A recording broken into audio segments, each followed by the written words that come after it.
ಪರಮ ಜಗದ್ಗುರು ಫಕೀರ್ ಶಿವಯೋಗಿಯನ್ನು ಹೃದಯ ಮಂದಿರದಲ್ಲಿ ಸ್ಮರಿಸಿಕೊಂಡು ಹುಬ್ಬಳ್ಳಿಯ ನೆಹರು ಮೈದಾನದಲ್ಲಿ ವೀರಶೈವ ಲಿಂಗಾಯತ ಏಕತಾ ಸಮಾವೇಶದ ಕಾರ್ಯಕ್ರಮದ ಪೂರ್ವ ತಯಾರಿಯನ್ನು ನೋಡಲಿಕ್ಕೆ ಬಂದಿರುವಂಥ ಸಂದರ್ಭದಲ್ಲಿ ವೇದಿಕೆಯನ್ನು ಈ ಮೈದಾನವನ್ನು ನೋಡಿ ಇವತ್ತು ಇಷ್ಟು ಶೃಂಗಾರಗೊಂಡಿದೆ, ನಾಳೆ ಹೆಚ್ಚಿನ ಶೃಂಗಾರ ಭಕ್ತರಿಂದ ಮತ್ತು ಪೂಜ್ಯರಿಂದ ರಾಜಕೀಯ ನಾಯಕರಿಂದ ಕೂಡುವುದರ ಮುಖಾಂತರ ಏಕತಾ ಸಮಾವೇಶ ಅದ್ಭುತ ಏಕತೆಯನ್ನು, ಅದ್ಭುತ ಸಾಮರಸ್ಯವನ್ನು ತರುವಂಥ ಕಾರ್ಯವನ್ನು ಮಾಡುವುದರಲ್ಲಿ ಸಂಶಯ ಇಲ್ಲ.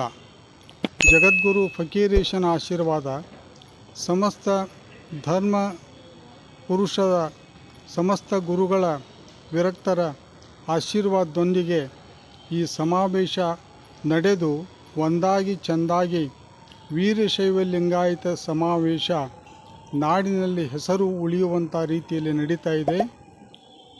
ಇಟ್ಟುಕೊಂಡಿರುವಂಥ ಉದ್ದೇಶ ಸಾರ್ಥಕವಾಗುವುದರಲ್ಲಿ ಸಂಶಯ ಇಲ್ಲ ಅಂಥೇಳಿ ನಮಗೆ ಅನಿಸಿ ಬಹಳ ಸಂತೋಷ ಉಂಟಾಗಿದೆ.